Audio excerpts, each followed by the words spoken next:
Bonjour à vous. Aujourd'hui, j'avais envie de vous parler un petit peu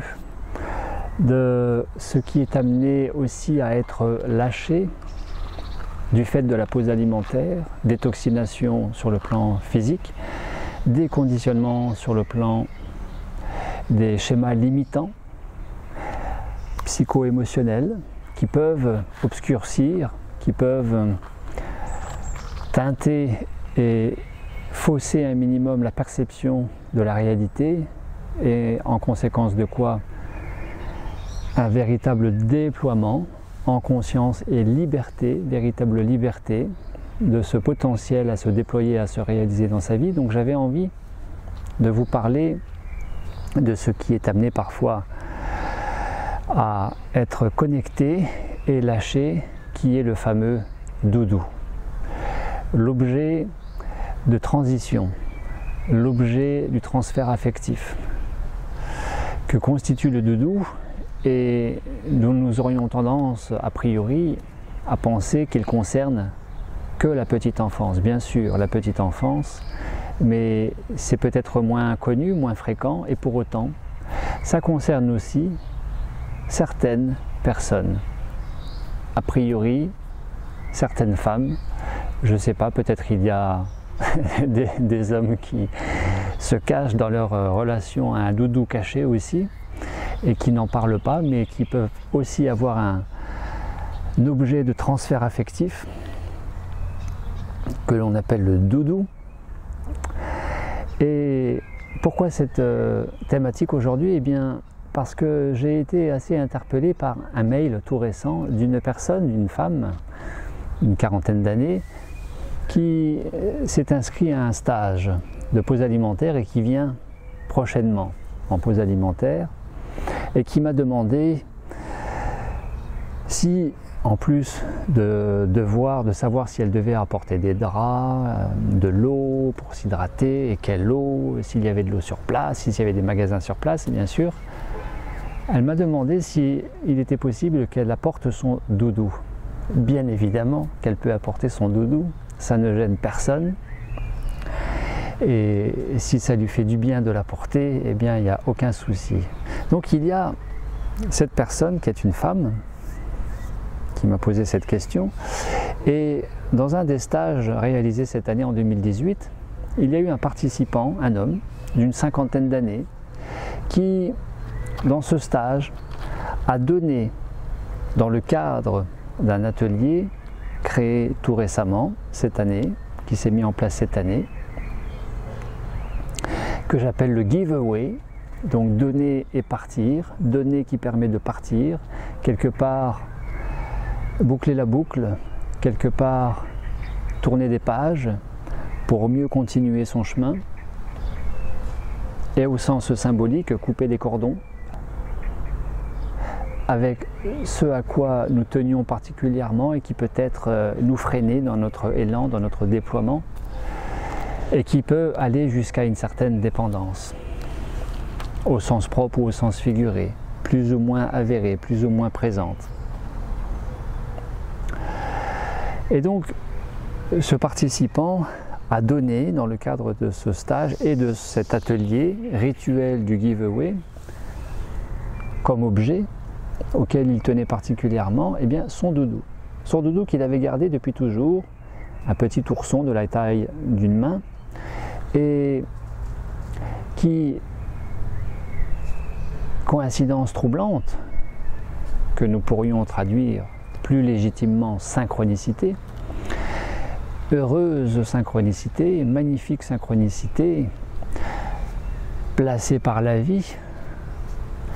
dont chacun d'entre nous faisons partie, la vie, et que nous sommes aussi. Donc la synchronicité, bien sûr, la vie crée la synchronicité, apporte les synchronicités, mais c'est aussi et surtout nous qui créons les synchronicités, à notre grand étonnement de ne pas forcément en être tout à fait conscient que nous sommes aussi à l'origine des synchronicités. En tout cas, belle synchronicité que de voir ce stagiaire se défaire de son doudou à l'âge d'une cinquantaine d'années, et en même temps de relater qu'il était dans une période délicate de sa vie car il devait faire face à un divorce. Et bien évidemment, moi de lui proposer cette réflexion en atelier, au vu et à l'entendu de tous, dans la liberté qu'il avait pour lui de répondre ou pas, en se respectant, bien sûr, et respecter son intimité, et la liberté, moi aussi, de poser cette question. De lui demander si la femme qu'il était en train de quitter avait été dans sa relation amoureuse, pendant ses années de vie avec elle, dans son couple, avait été plutôt une femme adulte, une femme enfant ou une femme maman. Pourquoi cette question? Eh bien au regard de l'objet qu'il a apporté et donné en stage à une autre personne, une autre participante, eh bien le doudou et le divorce, la relation à la femme. Pourquoi? Parce que il est dit que la qualité de la relation amoureuse que nous connaissons tous dans notre vie d'adulte découle directement de la qualité de la première relation amoureuse que nous avons eue en tant qu'être humain, qui est la relation oedipienne à la mère pour le petit garçon, au père pour la petite fille, complexe d'Oedipe, complexe d'Électre. Et ce stagiaire de répondre avec un 3/4 de seconde d'étonnement et de malaise qu'il a vite géré, de répondre très authentiquement, avec beaucoup de transparence, de dire « Eh bien oui, j'ai été plutôt avec une femme maman ». Et moi de lui dire « Alors si tu as été avec une femme maman plutôt jusque-là,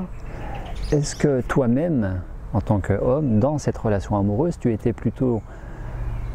spontanément, sans réfléchir? Est-ce que tu étais plutôt dans ton ressenti? Est-ce que tu étais plutôt dans une relation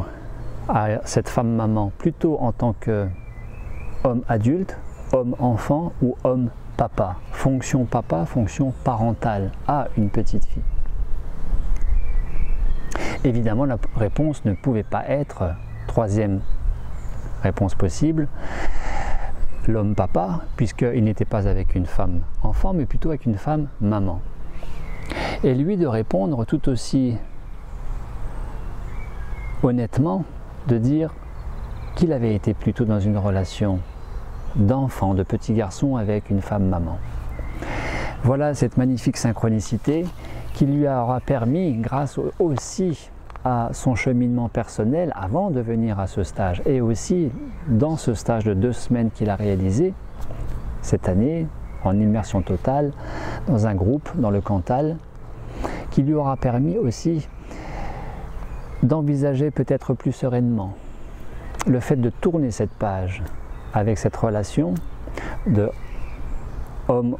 petit garçon avec femme maman qui était biaisée dès le départ, mais qui avait sa raison d'être de toute manière à d'autres niveaux qui nous échappent et qui lui a peut-être échappé, oui ou non on n'en sait rien, qui lui aura permis aussi de cheminer avec lui-même en conscience et de remercier cette relation, quand bien même relation entre guillemets bancale, qui aurait pu se réajuster et faire qu'ils soient bien ensemble, peu importe. Le résultat est qu'aujourd'hui, il se retrouve mieux avec lui-même, qu'il lâche son doudou, qu'il quitte cette femme maman, et très certainement de lui souhaiter, d'imaginer et donc de lui souhaiter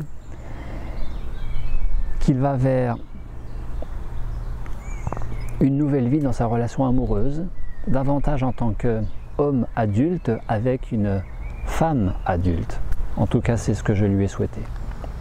Et puis, que dire de cette stagiaire qui est en train de terminer un processus de 21 jours et qui, le processus de 21 jours, s'est très bien passé, hormis ces dernières 24 heures, qui lui ont fait connaître une espèce de tension, nausée, malaise, sous le cœur, au-dessus de l'estomac, dans cette région que l'on appelle l'épigastre.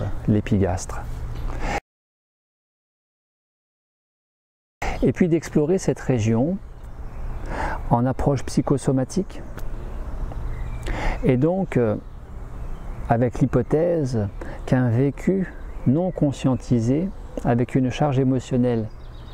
certaine, se soit enregistré et qui soit active à bas bruit dans ce que l'on appelle les troubles fonctionnels, liés à une relation biaisée avec une situation non intégrée, que l'on appelle classiquement le stress, mais qui n'a pas forcément été du stress pour cette personne à ce moment-là,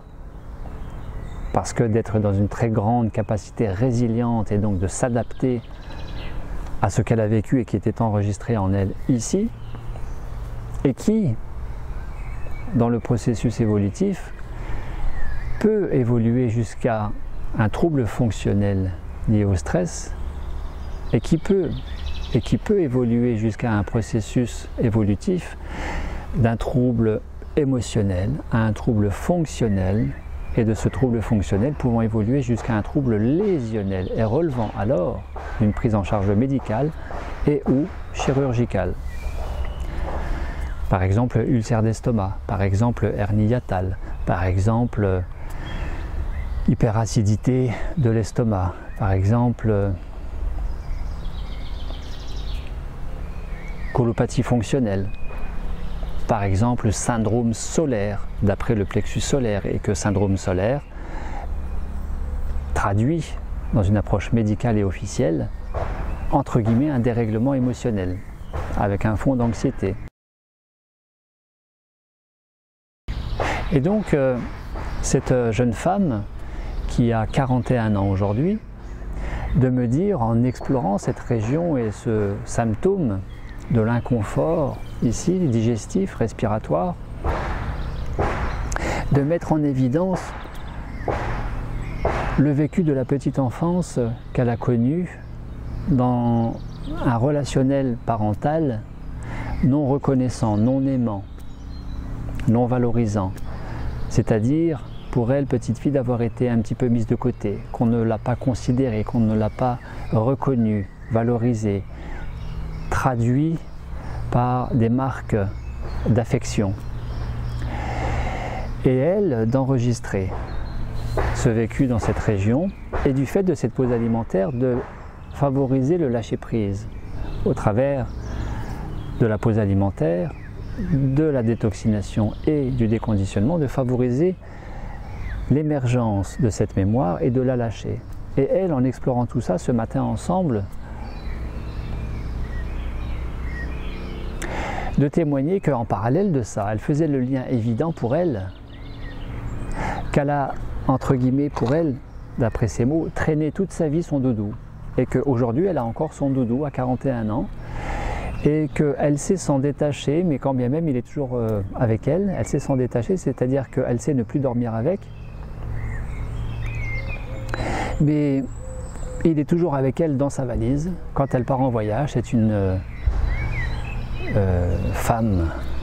très installée socio-professionnellement, avec une vie amoureuse, avec un compagnon, qui a un poste à responsabilité dans sa branche professionnelle, qui est chef d'un département avec une équipe à diriger au quotidien. Cette personne de me dire que l'année dernière, elle est partie en voyage et qu'elle avait oublié son doudou dans la valise, et qu'arrivée sur place, avec ces mots, dit-elle, elle a fait un pataquès, elle a fait un scandale, parce qu'elle était vraiment pas bien sans son doudou. Voilà. Particularité,